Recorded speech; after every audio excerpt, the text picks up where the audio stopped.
science teacher of the high school, doing a very interesting presentation on astrophotography. He will talk about his gear that is all set up here.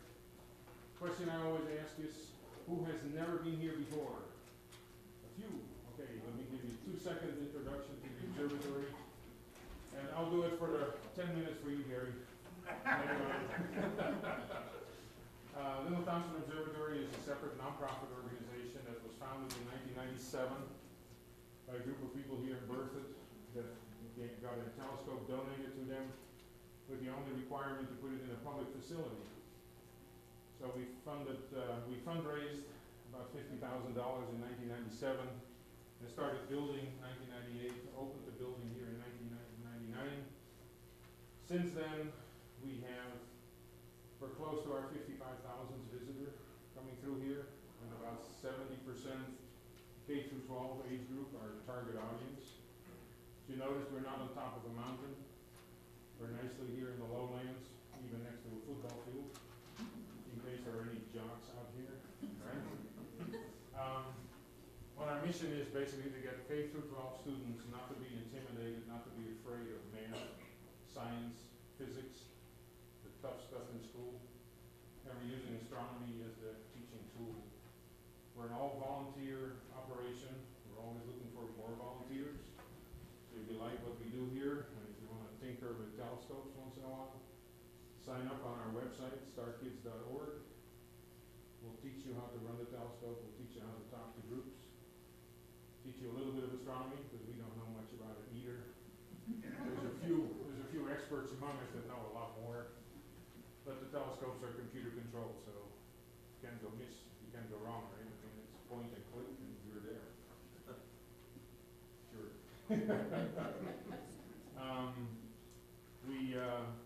Unfortunately, we live off donations, so we have a beautiful donation box behind Gary there in the back, next to the Messier poster. If you like what we do, if you would leave a little donation, please, down there on the way out, that would be great. That keeps the lights on and it keeps us working on the telescopes and making things even better than they already are.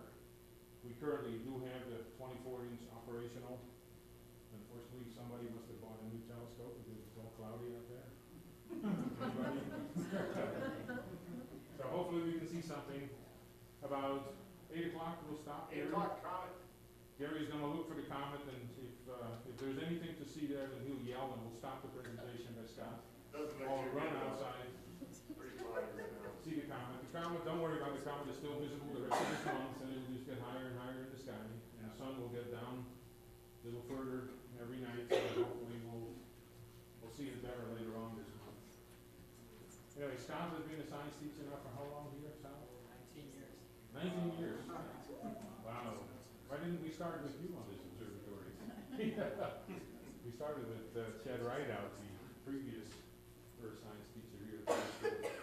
But we're very happy to have Scott here. He's been with us for many years as one of our board members, and he teaches astronomy classes every Monday night. So any kid that wants to hang out with some of the great astronomy students here is welcome to come here Monday nights and hang out with Scott and his group. We're using small telescopes, about half a dozen of them, to look at the sky. It's a very interesting, very popular class, I think. What else do we do? Oh, for your donation, we have mugs, we have caps, ball caps, we have t-shirts. We changed the logo this year, so we got our beautiful logo. Brian, would you model one of these, please? See, that's what you get to do as volunteer, too.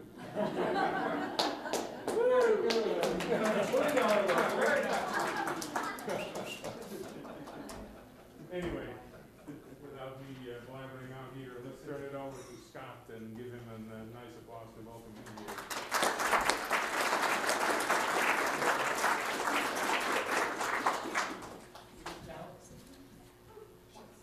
Well, thank you all for coming. Yeah, you can turn it on.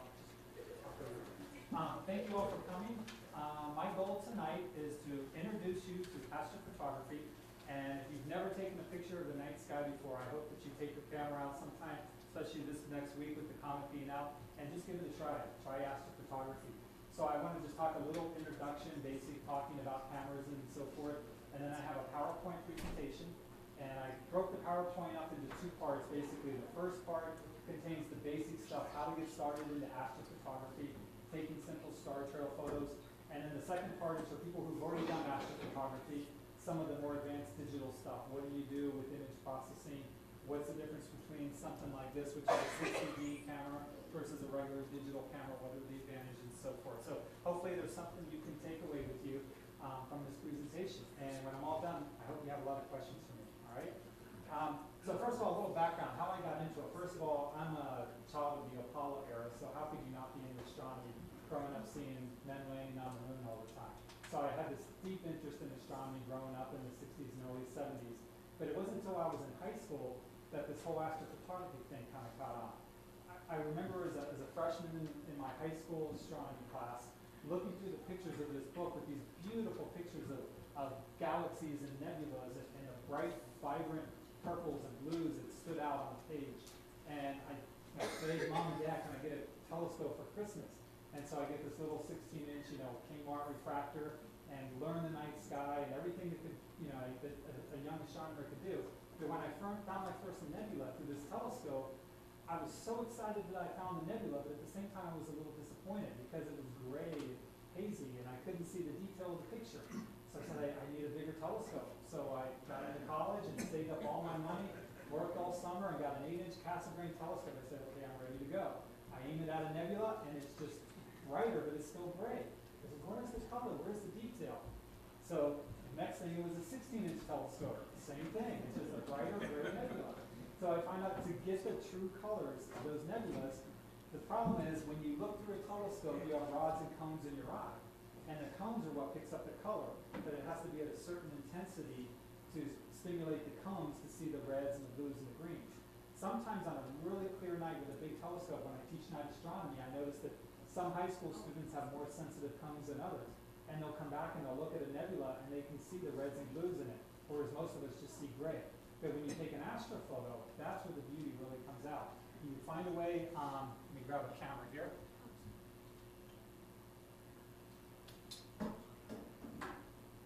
So the trick is, when you take a picture, most of the time in the daytime, your photograph is 1/60th of a second. So the camera lens flips up and down in 1/60th of a second. With astrophotography, you find a way to lock the lens open. So right now, when I hold the lens open right there, that was a half-second exposure. So the trick is with astrophotography, when I got started back in the 90s, everything was film. You would take a picture and push that thing down. Now the lens is locked open. And you could walk away 20 minutes later, an hour later, you come back, hit the button there, and the picture's done. And then that's when all the colors of the nebula started to show up on the film. The easiest thing that anybody can do, you don't need fancy equipment or whatever, is just set it on a tripod, wide angle lens, aim at the North Star Polaris, and everything's going to make a big circle around Polaris. The trick to making a really good astrophoto, in my opinion, is the foreground object. That's what makes all the difference in the world. If you just take a picture of the stars, it's just going to look like a bad photo, streaks across the sky, white lines, or whatever. But if you can find a suitable site up in the mountains where you can get a mountain lake and the star trails lined up just right and there's no wind on the lake, you can get the reflections of the stars off the lake. That's an awe-inspiring picture, and that's what I'm all about, is finding that perfect shot. And I'll drive all over the place, Wyoming, Utah, you name it, just to find the right shot. Star trail photography is one of my favorite things to do. It's just so easy to do. Of course, now with everything being digital, what they usually do is they take a sequence of exposures. This is my digital camera here. And you get something like this. They sell something like this at Jack's Camera, or a lot of times you can get it online. And you just program it to take a sequence of many 5-minute exposures. So as the Earth is rotating, the stars are trailing across the sky. You'll take many 5-minute exposures. You get all those exposures and you just stack them together. And there's an easy program to do that. Photoshop can do that or whatever. And then you get the star trail effect. So same as with film. Film is just a one-shot deal. You might go 30, 40 minutes on film. Whereas with digital, you might be 10 minutes all stacked together.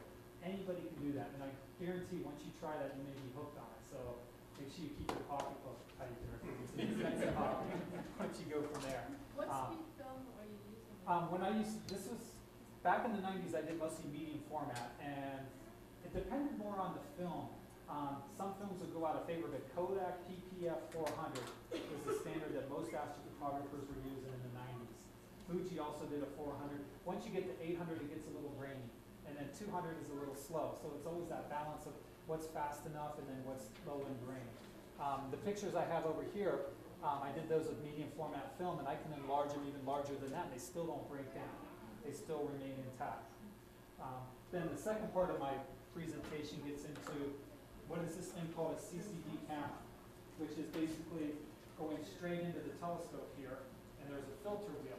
This gets kind of technical here, but basically what you do is it's hooked into the computer, and this telescope is a guide scope, so there's a little camera chip that goes into here. It feeds into the motors here, so it pulses every second and makes corrections and moves across the sky.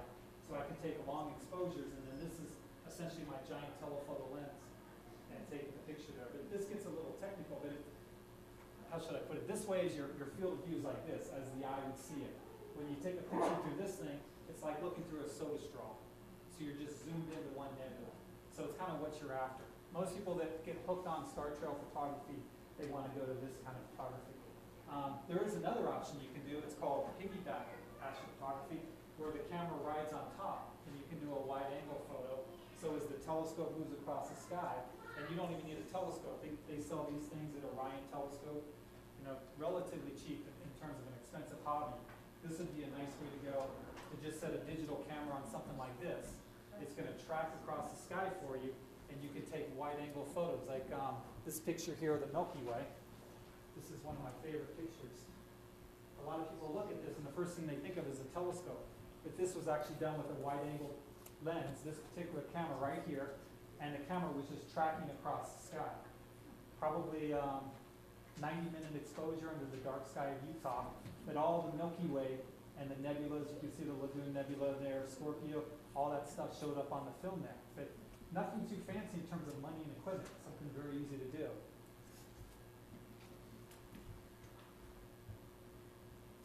So that's my basic introduction. I think the PowerPoint kind of goes into more detail.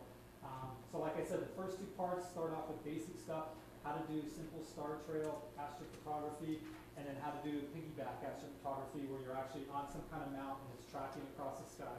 And then the last two parts are what's called prime focus, where the camera goes into the telescope. The telescope is a telephoto lens moving across the sky for you. And then finally, the last part is students oftentimes, they'll look at a picture I take of the Andromeda Galaxy. And when I tell them we're doing astrophotography tonight, I have some students here in night astronomy. They want to take a picture of the galaxy. And they assume as soon as you put the camera into the telescope and take a picture, when you're done, you got that picture. And what they don't realize is there's probably, 2 or 3 weeks, in my opinion, of hard work with Adobe Photoshop to bring out that detail. And a lot of times, your field of view, if the Andromeda Galaxy is this big, your field of view with the CCD camera is only a fraction of that, so you have to do a mosaic. So you take 2 or 3 pictures and then stitch them together like a quilt. All right, and then you also have to do it in red, blue, and green filters. And when they see how much work is involved, then they're like, wow, I had no idea taking an astrophoto took that much work. Star trail photography is easy, but if you want to take something through the telescope, it's a lot of work. And then you have all kinds of issues. I've had nightmare stories. You heard of Murphy's Law? Murphy's Law was written for astronomers. It is so true. I've had experiences. I've been in the mountains. I'll do a 90-minute exposure. The exposure is just about done, and my dog will come running up and hit the tripod. Or you're at a star party, and everything's fine. People are having fun. And then here's this weird guy that's doing astrophotography when everybody else is looking. So somebody will come up with a flashlight and aim it down the telescope. Oh, what are you doing there? And it totally ruins the pictures. So you just kind of get used to it. I just figured, I'm there to observe the night sky, and I have fun doing it. If I get a great picture, that's an awesome night. If I don't, I've got a telescope I'm observing with, and that's the point of it. I don't get frustrated. So, all right. You have a light after all.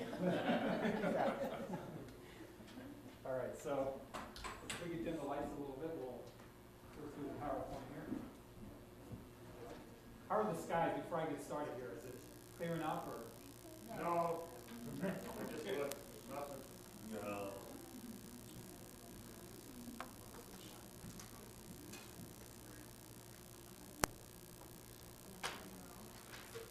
I have to admit, this is very easy for me to talk to you. My wife's in the audience here. She's from Peru. 2 years ago, I had to give this talk in Cusco, Peru, to people that didn't know English very well. My Spanish, if you ask my wife, she'll tell you the truth. It was the toughest talk I ever had to give. Because they were looking at me like, what the heck is, I mean, astrophotography is hard to explain. And when you don't know Spanish and you don't know English, it didn't go over well. So right now I'm already off to a good start. Can you understand? All right, so we'll see if this is here.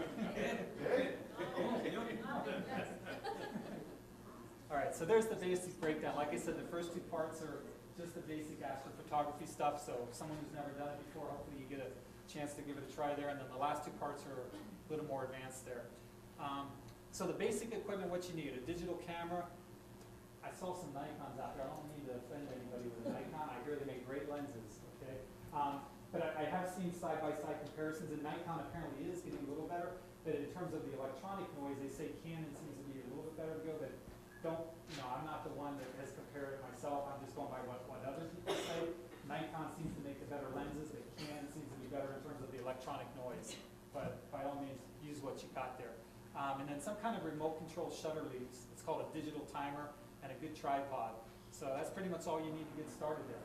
Okay, and you can start taking wide angle photos, star trails, but remember what I said, the key is to a good astrophoto is the foreground object that you pick. If you're here in the city in Berthoud, 5 minutes and it really starts to dome out with light pollution. But if you can get outside of the city there, you can go 20, 30, 40 minutes, and with a good foreground object, you're going to get some good results there. Did you have a question? I took one time father tried to take a picture of the basic digital camera of Venus and the moon. It turned out pretty good. Yeah, digital cameras are the way to go because you get the results, immediate feedback. With film, you had to wait to see if what you were doing was working or not. All right, so if you want the circular star trails, you want to aim a Polaris, and you kind of go through a checklist. If you're a photographer, it's just kind of second nature. But the ISO setting, most people with digital cameras go 400 to 800. I've seen it even pushed up more higher than that. A sequence of 5 to 10 minutes. 10 minutes is about the limit with a digital camera. And then even if you add in dark frames, you get a lot of pixel noise going on there. There's ways to cool a digital camera, but most people go 5 or 10 minutes and just take many sequence exposures and then combine them together. And then, like I said, add a foreground object, open up the aperture all the way, let all the light in. So this is what it looks like in the springtime. You got the Big Dipper rising there. Oh, I got a laser pointing there. I'll just use that. There we go. So the Big Dipper rising there, pointing to Polaris, Ursa Minor. So as you aim at this is the way I describe it to my students. Visualize the night sky as an umbrella, like a big black umbrella.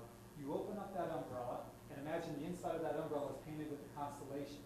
The point of the umbrella is Polaris, and you rotate the umbrella really fast. That's the stars going because of the Earth's rotation, and the North Star is staying pretty much still right there. So you can visualize the sky. If you aim away from the North Star Polaris, the stars are going to make straight lines, which is fine if that's the effect you're after, but most people kind of like a circular star trail in their image. So this is the basic thing with a digital camera. And I should mention on this PowerPoint, 98% of the pictures are mine, except for a couple I had to pull offline just to demonstrate. So this is one that Jerry Rodriguez took. But this is just a series of many 5-minute exposures stacked together with a digital camera. And you can see the North Star Polaris right there. So here's a picture I took up in Fox Park, Wyoming, actually. You can see the glow of Laramie, kind of making a light glow there. And a little 10-minute exposure there. You can see how much the stars have moved in 10 minutes. Real simple picture to take, but adding the trees made all the difference in the world. Without the trees, you lose depth perception. And this was a cold night in Boulder one night. I walked down the trail there and got the flat irons, and you could see NCAR there. So now I'm a little bit more to the west. So the stars aren't quite circular, they're more of an arc across the sky, which, makes a nice picture setting behind the flat irons there. And this is under a dark sky. So maybe we can dim the lights a little bit more. Might be able to see that a little bit better. There we go. So this was under a first quarter moon, and we were just waiting for it to get dark. And the buttes of Utah, I was in Utah with my wife there camping. There we go. There's the North Star right there. And I was just waiting for it to get dark. Kind of one of those dumb luck pictures. I didn't intend it to come out that nice. I was waiting to take a picture of a galaxy, and this ended up being the nicest picture of the whole trip. So. And this is Dr. Wright took this on our trip to Utah with Brian White. This is what a super wide angle lens will get you. Polaris looks a little bit lower in the sky because it's such a wide angle lens there. Kind of looks like an African safari picture there, but that's Utah. And this is what you get if you aim south. In fact, you can see the celestial equator right there, and that would be the southern hemisphere stars, and the northern hemisphere, you can see how they're arcing that way, and these stars are arcing that way, and that's right down the center there. That glow is the Milky Way, and that's Fisher Towers. Can you Photoshop all this? Colors? Photoshop, it sounds like a bad word. Everything I had taken, because that was an old film image, was scanned in. I'll explain my opinion on Photoshop and what I think, because a lot of people think it's been doctored up, and I'll kind of tell why I do that. But yeah, so every image has been scanned in, digitized, and like on this one, sometimes different film will make the sky look kind of a brownish in color, which isn't a natural color for the sky. So I'll bring it more to a natural color look. Scott, the bright star there, is that Sirius or which one? Ooh, that would have been in the spring times. I bet it would have been Sirius, yeah. Okay. So it was early spring. A couple other things I've tried to do is lightning photography. When I go out to pawny grasslands, a lot of times you get these wicked thunderstorms in the middle of summer that roll down the plains. And the best way to photograph these things is with a telephoto lens. You do not want to be getting wet. Okay? If you're getting wet, you're too close. It's time to pack up and move out. So this is actually pretty far away, but it was rolling down the plains. You just aim at the thunderstorm, you wait for the thunder, and then you close the lens, and you just keep doing that sequentially, picture after picture. You do a dozen shots, 2 or 3 of them are going to come out with everything centered. And I got real lucky on this guy right here. It was a crystal clear night, and this one small storm rolled across the plains there and captured the lightning dead center, everything lined up there. It's one of those weird nights, your eyes were so adjusted to the darkness, whenever there was lighting, it was almost like a strobe light flashing you in the eye. Okay, this is easy to do, time warp effect. You just set your camera up on a tripod, you aim at a constellation like Orion. Every 15 seconds or so, or sorry, that one says every 5 minutes. Every 5 minutes you rotate the focusing knob about a quarter of a turn out of focus. And then you step away from the camera, wait another 5 minutes, rotate a quarter of a turn, and you'll get this kind of time warp effect. And there's Orion. And what amazes me with this is whenever I have a student say, I don't see colors in stars, I was like, look at Betelgeuse right there. As you get more out of focus, the color kind of stands out more. And you can see the Orion Nebula is that deep red color, and there's Betelgeuse. And real simple to do, no telescope, just kind of taking it out of focus and let the Earth's rotation get that time warp effect. All right, so let's say you want to do the next step. You say, okay, I want to go, what more can I do with astrophotography? The next thing is called Piggyback astrophotography. And I couldn't find a translation in Spanish for the word piggyback. So I'm like hopping around, you know, so they were looking at me like, what's he doing there? So anyway, there's something you can do called a barn door tracker. You can make it out of wood, it's real easy, $5. And I'll put this stuff on my webpage, RockyMountainStars.com, different links on how to build these different things to make some type of tracking device. So the setup I use is right here, and you can see the camera on the top here. I put a lot of my bad pictures in here too, just to show you not all pictures come out nice. So my camera's on here, and the next picture I'm going to show you, I didn't realize when you have a wide angle lens that this is your field of view, and you're going to pick up the front of the telescope there. So there you go. But that was in the middle of the night, actually at my sister's house in Lyons, and Comet Hale-Bopp there, which I believe this fall is going to be another comet comparable to Hale-Bopp. And there's an airplane zipping across the sky and so forth. Was it Comet Ison or Ison? How do you pronounce that? Ison? Yeah, all the predictions on Comet Ison, because it's coming so close to the sun, is that it's going to have an incredible tail.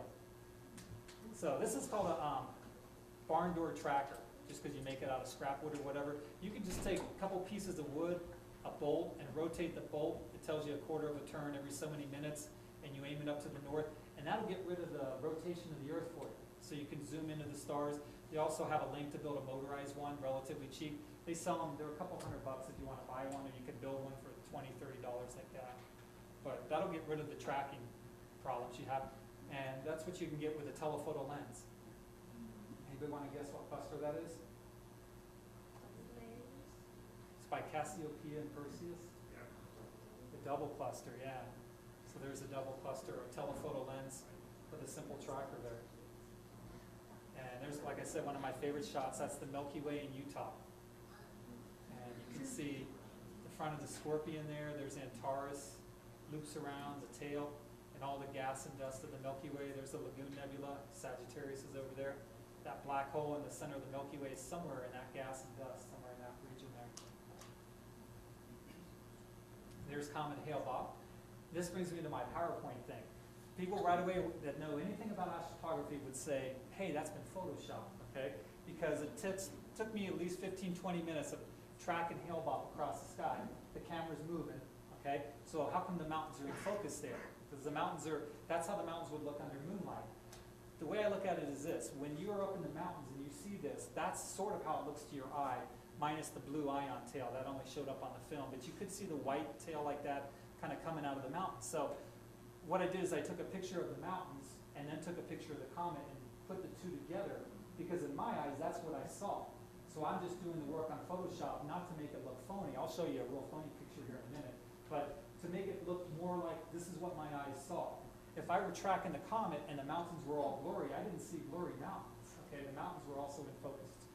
So that's the way I look at Photoshop, is to try to render the way it should and really did look. And there's a picture of Orion with the tracking across the sky. Back up there. I'm going too fast there. So some of these nebulas here, you can't really see with your eye. Like, I've never seen any of that red there. I don't know. Gary's got a pretty big telescope. I don't know if he's ever seen anything like that. Yeah, that's kind of, you might catch a hint of a faint there. There's the Rosetta Nebula. That thing's pretty hard to see unless you got a big telescope. But even on a 20-minute exposure, all that red shows up. And there's Gemini taking a nosedive into the trees.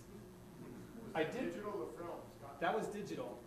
What I did was the last 10 minutes of the exposure, I added what's called a diffusion filter.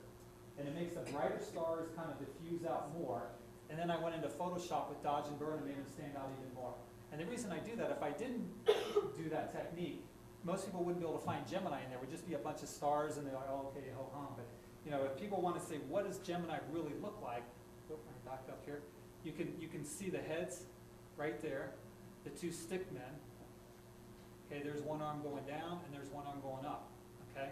And it makes it stand out. So it's a great way to learn the constellations. And if you see it that way first, no, it's not going to look that way with your eyes, but you now have the pattern ingrained in your brain. And when you go outside, it's a great teaching tool. My students recognize Gemini right away after they see that, because they've already got it imprinted in their head and what it looks like and so forth. All right, now moving on to the more advanced stuff. Try and focus. This is, like I said, you're kind of like looking through a soda straw at a region of the sky, and the camera is being inserted into the telescope. The telescope is a giant telephoto lens with tracking motors pulsing across the sky. So it's a lot of money, a lot of equipment, but it's really cool to get it done, right? So that's the setup. I use that old astrophysics refractor. That is a great telescope. I used that thing for years, good 12, 13 years. But then I photographed everything under the sun, and I was like, I need something different, so I got a slightly different scope now. But then this is the guide scope on top. So that's called a CCD auto guider. It's a little digital chip. I lock onto a star. I program that computer to lock onto the star. It feeds information to these two motors, and every second it makes a correction as it's moving across the sky. And then the camera gets inserted in the back there, and you have to polar align it. So to set everything up, you're looking at a good hour and a half to get it lined up when you set it up in the mountains. But once it's all lined up, then it's all automated. You just take the picture, and away you go. And if you're going to do this kind of photography, finding a dark sky site makes all the difference in the world. I know with digital you can still do it in the city, but it's a big difference going to a dark sky site. So here we are in Denver, Loveland area. If you live east of the Mississippi, good luck. It's kind of sad when you see that. No cell telescopes here. Yeah. This is my favorite spot right here, Utah, New Mexico. I've never been in Nevada. I've heard too many nightmare stories about weird things happening in the night in Nevada. So stay away from there. It looks like it's really dark. So there's a picture I took of the Pleiades. Actually, I did that in Loveland. I live in downtown Loveland, and that's with a CCD camera. So because it's such a, focused right into one object there, you can get the detail. So you might call it the Seven Sisters. Some people call it the Subaru stars, Pleiades, whatever. It's that little tiny cluster. And when I was learning astronomy, I thought that was the Big Dipper, because I didn't have a teacher to tell me, hey, you silly boy, that's the Pleiades, So it's just a little cluster there. You can see at naked eye. And there's the Andromeda Galaxy. That's a film image. That was a cold night on Dead Man Mountain. 10,000 feet in late September. That gets cold, but incredibly clear skies. Back when the film day, that was 2 90-minute exposures I took with medium format film. You can see the satellite galaxies, and sometimes you can, on the original picture, you could actually pick up some of the little red nebulas, the H2 regions in there. How did you keep your camera from fogging up from the code? You know, in some nights it's a problem. It just all depends on the humidity. That particular night was really dry. It was one of those clear blue sky September nights where there was really low humidity. Other nights, I have a portable hair. You can tell I don't need a hair blow dryer. So it's like, what's this guy doing with a hair blow dryer? But anyway, it plugs into a little portable battery pack I have, and then I can just aim at the telescope, and that gives me another half an hour or so once you warm up the lenses with that. And there's the Horsehead Nebula with a CCD image. So just to kind of give you a reference here, that's the 3rd star in Orion's belt. So you're right below Orion's belt. I've never seen this with a telescope. I know you need a special hydrogen filter and a really big telescope on a dark sky, but I've photographed it dozens and dozens of times. It just shows up on film that way. There's the Orion Nebula. When I get to the Photoshop part, I'll talk about how that image was made. It was actually maybe a total of 50 different images put together to make that one picture there. It was anything but a put the camera in the telescope and take a picture of that. I'll talk about how the images were stacked to get the depth, to see the detail in the middle there. And I started doing something called narrow band astrophotography. It's what Hubble uses. Sometimes they call it the Hubble palette, but it's essentially using 3 filters that isolate hydrogen, oxygen, and sulfur. So you're looking at those particular gases, and then you assign it a channel, and had some interesting results. It's kind of tough to do, but the results are interesting. There's a globular cluster. I think that's Omega Centauri. I took that at the Texas Star Party. And the Rosetta Nebula. Kind of tilt your head, it looks like a tunnel.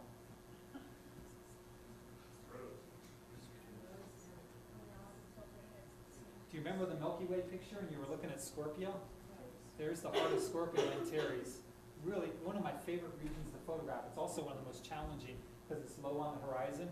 But just in this area, you've got a globular cluster there, a cluster there, and it's really rare to see a yellow, a magenta, and a blue nebula all in the same field there. You want to guess what continent that is? I know my students know that one. Yeah, North American Nebula. Kind of see Mexico there, Canada, no more British Columbia. There's California and Mexico. And there's the Lagoon Nebula. Again, these are probably 2-hour exposures. I've got a mix in here of film and digital, kind of side by side there. Is that a telescope or a zoom lens? That was telescope, yeah. These are all prime The field focus of view here. just seems so wide. Yeah, that was with medium format film and Oh, okay. my astrophysics, which had a huge wide field. And the full moon there. We talk about this in class, talking about the energy of a meteorite impact in that Tycho crater. And when you look at this with a telescope, how you can see those rays, and we were estimating from there to there is close to the width of the United States. So that meteorite impact, those ejectile rays, imagine a meteor hitting New York and the rays going all the way to California. And this one is one of my favorite pictures. It took me a year to get this picture because I wanted to do it naturally. I didn't want to Photoshop it. And the moon doesn't always sit right between longs and Meeker. You know, I mean, sometimes it's way over there, sometimes it's over there. But I caught that just right on an early morning in June. Just as the sun was coming up, I caught the tips of the mountains there. And I used to sell at a lot of galleries. I'm still at a few galleries, but for every astrophoto I sell, I probably sell 4 of these. Where were you standing? This is by Berthoud Elementary on Aspen Drive, just outside of Berthoud Elementary where that dead end road is. I set up that telescope right there and I photographed through the telescope. So, Did you have to enlarge the moon at all? no, it was with that, like I said, with the medium format camera and everything, it all framed in perfectly. Isn't it like an optical illusion how large it looks? Yeah, when it's by the horizon, it makes it look larger. But yeah, that wasn't Photoshop. I mean, I enhanced it in Photoshop, but I didn't, add anything to it. You're giving it way too much power to enlarge the moon. Telescope helps too, huh? Yeah, that was prime focus there. So the last part is kind of, oh, sorry, back it in here. So just kind of doing some image processing stuff, combining images together, and then at the very end, I'll leave it up to you guys to decide what's better, a digital camera or a CCD camera. It's going to be a different answer for different people there. So like I said, my wife's from Peru, so went to Machu Picchu there and took a picture of this and then scanned it in the computer, and I showed it to my mother-in-law. She said, how did you get into Machu Picchu at nighttime? That place is closed down. So, I mean, it looks totally sci-fi, but it's pretty cool. And just to see what you can do on Photoshop. And then now that you can see what you can do, I took this picture of the VLA, scanned in the Milky Way there, and you know, you can tell it's totally Photoshop. But it's, to me, it's got a cool effect to it. You know, it's like maybe a telescope looking up at the heavens. And same thing with this. Like I said, I was tracking across the sky. You can see Taurus, the bull, right there. There's Taurus, there's the Pleiades. So that's maybe 20 minutes of tracking time, and then the buttes were added in later as a silhouette. Gives it that kind of depth appearance to it. And they're my two brightest stars, so. Fabiola.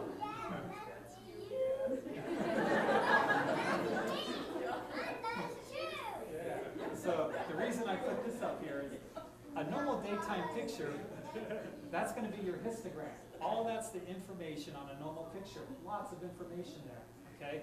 Typical daytime picture, when you run it through Photoshop and you look at channels, that's what you get. When you look at an astrophoto, that's what you got. So here's the deal. There's the Pleiades. And you say, well, that doesn't look anything like the Pleiades to see it. All the information is right in there. Your job on Photoshop is to pull that information out. It's called stretching the image. So you're not adding to the image. You're just pulling what little bit of information is there. And some people use curves. Some people use the levels diagram, however you want to do it. But the trick is to pull the information out without making the stars blow up into giant, marshmallows there. So you can kind of see it sequentially, step by step. Here's the first picture that if a student took a camera that I have in night astronomy class and photographed the Pleiades, that's what they would get. And they'd be a little disappointed until I, walk them through the Photoshop steps.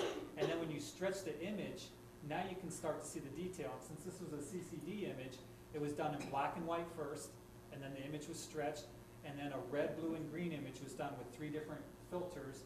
Combine this with that, stretch it a little more, and that's what you end up with. Where Okay. do you put the filters? So on this, when the light's on, I'll show you, but there's a filter wheel that's in front. So through the computer, you program it, and you just tell it to go to a red filter, green filter, and set the exposure time. Are you able to do the same thing with a digital camera by, say, placing filters in front of the lenses or something? Yeah, people have done like hydrogen alpha filters and narrowband with a digital camera. The problem is they've already got, and I'll show you a picture of the digital array, they've already got their filters in it. So you're kind of limiting what you're going to get. Everything I've heard on the web is you have to really increase your exposure time to do the filters with a digital camera. Because like I said, the filters are already built into that sensor chip that they have on there. Here's another situation you have with the CCD camera. The one particular one I have, you can't frame the whole Milky Way, Andromeda galaxy in it. So you have to do a mosaic. So in fact, what I'm working on now is a 4-frame mosaic. So because I realized the edge is cut off there, so I actually divided it into 4 quads. So I'm taking one night on the left quad in black and white, one night on the right quad, and then I'll go back and do red, blue, and green on the left, red, blue, and green on the white. And the chances of getting 4 clear nights are pretty slim. So it takes this picture and turns it into probably a month-long event.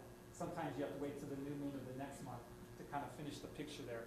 And this one's not done because you can still see the seam in there. I wanted to show you this. It's not quite totally finished, but there's a CCD image of the Andromeda, and you can tell this is a little bluer and that's a little purple because they were taken on 2 different nights, so the lighting conditions were a little different. But in Photoshop, you got to go back and blend it in so that seam disappears and the color balance is all the same across the board there.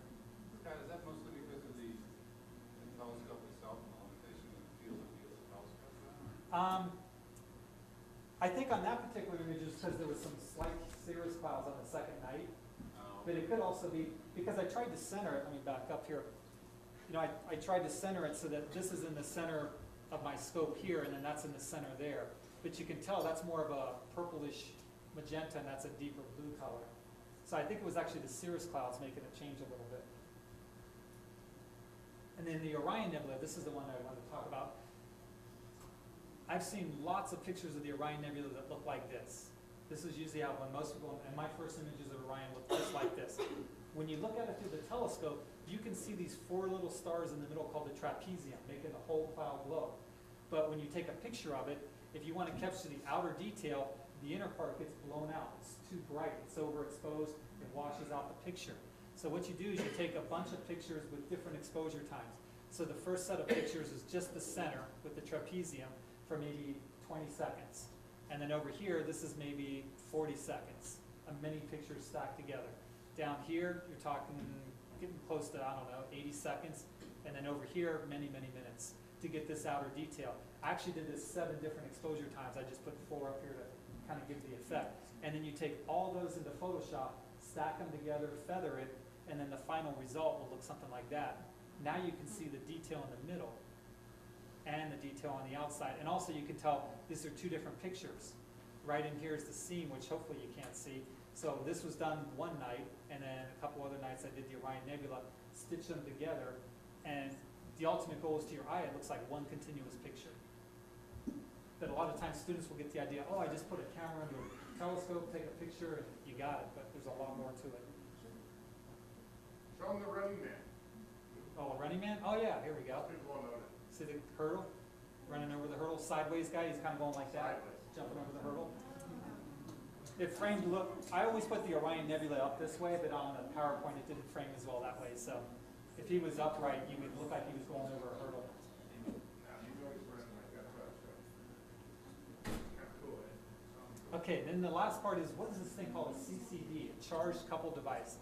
Essentially, it's a digital camera with an electronic sensor that can pull down below the temperature of the air, so you get rid of a lot of the electronic noise. With a digital camera like a Canon or a Nikon, if you take a 10-minute exposure, that picture is going to look like salt and pepper where the black sky is, just from electronic noise. Well, if you can cool the camera down, you can go for a much longer exposure time. And usually they have it's called a monochrome or a black and white sensor, so you have to use a filter wheel. I hate to have everybody read that, I like to just talk, but anyway. So you have a filter wheel. I think somebody was asking, what's this filter wheel look like? So this is what's in front there, and there's a red, blue, and green filter, and then there's an empty spot there, and that's what goes straight into the telescope. That's what I have over there. So what I'll do first is I'll take a picture in black and white. It's called your L-band, and that's the heart of your image. That's where the detail is. That's maybe 2 or 3 hours worth of exposure time. And then I'll take a red, blue, and green picture, take all those together, put them in Photoshop, combine it together, and then you have a true color image. So that's what some of the filters look like. There's your red, blue, and green. These things, I was blown away when I looked at the price on them. They can be astronomical. You could spend $400 or $500 for a red filter. I said, come on, it's just a piece of glass. But they get into what kind of frequency of light it lets in. And these are your narrowband filters, your hydrogen, your sulfur, and your nitrogen. That's what the Hubble telescope uses to make those weird images. This is what a digital camera has. Over the sensor, you have the filters already built in. And some guy, it's called a Bayer array, after a Kodak engineer, discovered that it's better to have more green than red and blue, because the resolution of the image is a little bit better. But over your sensors of a digital camera, you've already got those filters built in. So if I add a filter over that, I'm eliminating what I can do, and you have to do longer exposure time. So I want to show you the pictures, but I also kind of put down advantages and disadvantages, because people always ask me, what should I do, what's easier, what's better.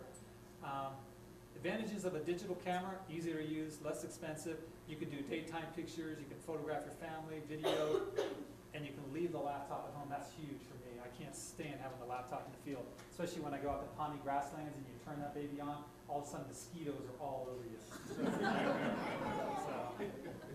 But if you're a perfectionist, that could be a problem, because CCD images give you a little more detail, more resolution, and you can do narrowband imaging with really good results. So. One last thing before I show you the pictures of side by side. If you want to do prime focus photography with a digital camera, they have a filter on there that blocks a lot of the red light from hydrogen, which goes into the infrared region. So there are a number of people that will modify cameras for you, or you can buy one. Canon makes what's called the 60DA, it just came out on the market a few months ago, that has that filter removed for astrophotography. Without the filter, you can photograph the red nebulas and they show up really bright red. If the filter is not removed, a lot of that red from the Orion Nebula and those other nebulas is blocked. they do that so it looks more natural in daylight. I had my filter modified by a guy, real cheap, it was $80, definitely worth the money. It does void the warranty, and I have to do what's called a custom white balance when I take a daytime picture, but without it, I couldn't take pictures of nebulas with a digital camera. Uh-oh, there we go. So this is the Veil Nebula.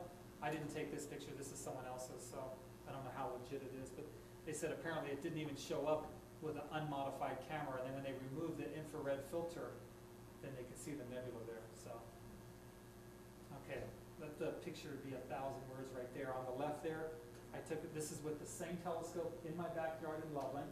On the left, you have a CCD image of the Orion Nebula. On the right, you have a digital camera image with a Canon 450 Rebel with the filter removed. What really catches me is the middle. They say the devil's in the details, huh? Right in there. Look at the detail. In a really dark room in my classroom, which can get pitch black, you can see this. On the digital camera image, you can't quite catch that detail. Most people, that's perfect. They're fine, I'm happy, that's great. But if you're a perfectionist, you want to catch all that detail. And that's where CCD comes in. And there you go. The Rosetta Nebula is kind of tough to photograph because it's fairly faint. So here's a CCD image of the Rosetta. And because I had to expose fairly long with the digital camera, it got a little grainy. The red color balance is a little off on that too. But what I notice is, look at that dark crease there. And it's kind of absent in the digital camera image. So fine details, if you, like I said, if you're a perfectionist, there is a difference. And here's the difference with film versus CCD. I think film's in the dust now, it's kind of way behind, but that was a large format Kodak 400 film. And this was on the mountaintop at 10,000 feet, perfect conditions. This is in the city of Loveland. So it kind of tells you what you can do with digital. I still like to get to a dark sky site just because nothing beats being underneath the stars. So. And I want to end, this is the last picture I have. I got to give credit to somebody who taught me most of what I know. His name's Tony Howells. He's out of California. And I met him at the Texas Star Party back in 1997. And I've emailed with him, correspondence. He's helped me immensely. He's pretty much taught me most of what I know about astrophotography. Without his help, I never could have gotten to the point where I got today. This is a picture, a painting actually, he took of a girl looking out of a greenhouse window in his Andromeda Galaxy. This guy is world famous, so his pictures have been in National Geographic. He's in Astronomy Magazine, Sky and Telescope all the time. Very nice gentleman, and pretty much taught me everything I know about astrophotography. So if anybody's interested in more information, my webpage is so easy to remember, RockyMountainStars.com. I'll be more than happy to answer questions, and I'd also love to answer any questions you guys have here during the presentation. Can you grab the lights, sir? Please.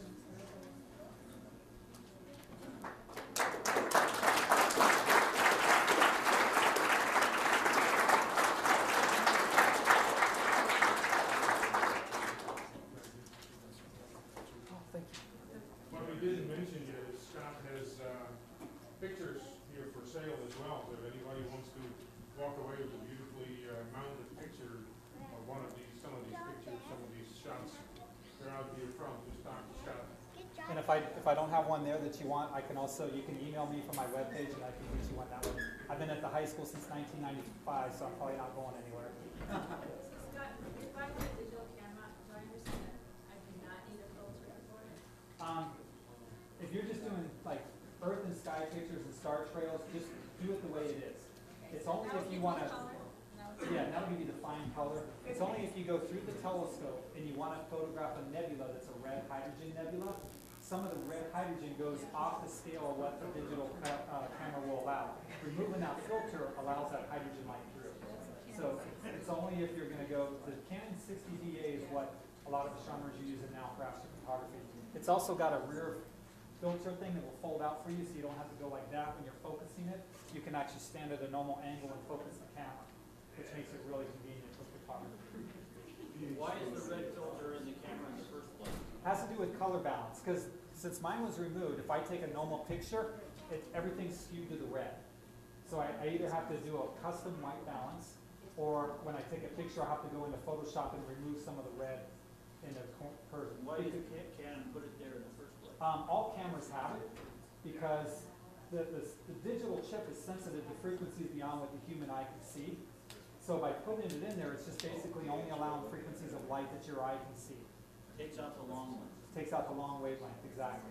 The long wavelength is where the hydrogen ionization is in the nebula. So you actually want that to show up on the camera.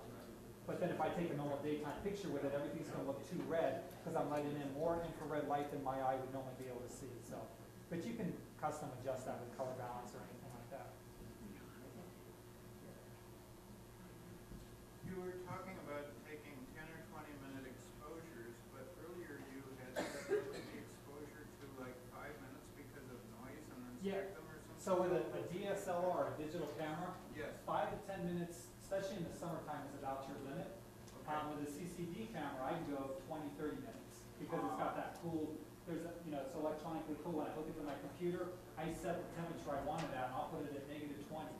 And I can see the temperature in that camera going down, and then once it gets down to that temperature, I can photograph a lot longer than I could with this guy here. Once I get to 10 minutes with this guy, when I look at any dark regions in the picture, it's all speculative. There's ways to subtract it out with dark frames and that kind of stuff. That's a lot of work. It's just, with this guy, it makes it easier. We all know it's an expensive hobby. Could you discuss some of the costs Um, in real time? Sure. And I'm a teacher, remember, so it's doable. If a teacher can do this. This is the way to get started. These cameras, $200-300, they can see them at Kmart, and modifying is not too expensive. The CCD camera, this is a moderately priced camera. The camera itself is $2 grand, and the filter wheel adds another grand, so about $3,000 for the CCD. The telescope that I used to do most of my photography on was about a $4,000 scope. This guy I bought used for $2,000. The mount is about another $2,000. So you're looking at about $6,000. This guy's more expensive. So it's definitely not something. You buy it over the years. Sure.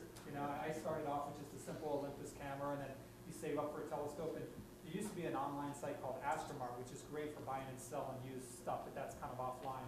I guess they're going to another site. In fact, I bought this used. Like I said, it was $2,000. If you buy it used, it's about $4,000. So I'm all for buying stuff used, and if you can trust the seller and so forth. But these things, to get a full format size CCD camera, $7,000-8,000. I don't know what they go for now. Maybe you know. Does anybody know what a full format? Where do they go? STL was $7,200. $7,200. So that's just. So you saw how I did the Andromeda Galaxy in 2 mosaics. Having a full frame one, I could just do it in one shot. So I save money by taking the 2 mosaics, and that's the way I look at it. Yeah. Are you trying to play with any of the open source Photoshop type software like GIMP? I haven't done much with that. I should have mentioned another program I do use called Registar, which is fairly inexpensive. But that's an invaluable resource. If you take many pictures, you just put them in Registar. It'll scan the picture real fast. It'll match up all the stars. And I can take something with a telephoto lens and a wide angle lens, and it'll find a way to morph them together. It's an amazing program what it does. So I'll take many pictures, put them all in there, and Registar just combines them all together for me. And it's a time saver. The old way in Photoshop, you'd have to line them up, pick 2 stars, and tilt it, and this is so time consuming. There is a free download I'll have on my webpage for the star trail photos. That's a plug-in for the, I guess there is that is the one I have tried.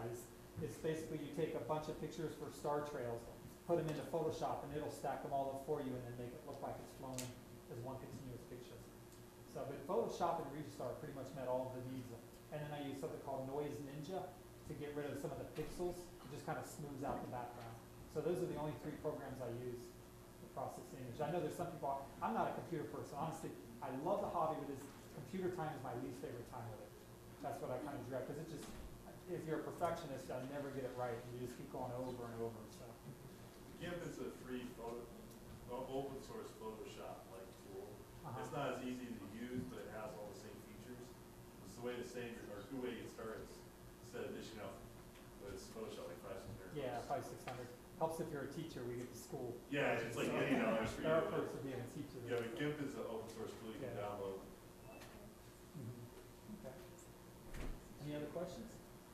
Okay, you're just getting clear overhead, so we'll open up the telescopes, I think, for anybody who wants to start looking at stuff in the sky.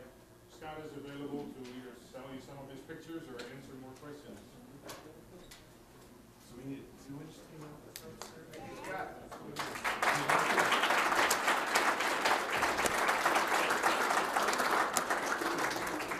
Doesn't even look at his.